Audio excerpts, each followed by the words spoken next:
سورہ اخلاص کے اندر جب لفظ احد کی طرف ہم جاتے ہیں تو عام طور سے ترجمے میں کہا جاتا ہے کہ جی یہ اللہ یکتا ہے، ایک ہے۔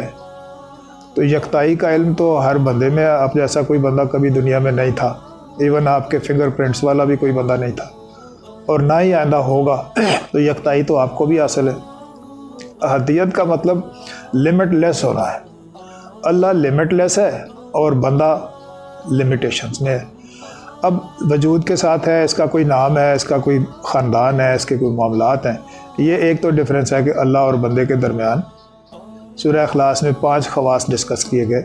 ان 5 میں سے ایک صفت جو ہے وہ پارشلی سمدیت کی جو صفت ہے یہ بندہ اڈاپٹ کر سکتا ہے۔ باقی کی 4 جو صفات ہیں احدیت کی، لم یلد کی، ولم یولد کی، ولم یکن لہ کفوا احد کی، یہ بندے میں نہیں ہو سکتی۔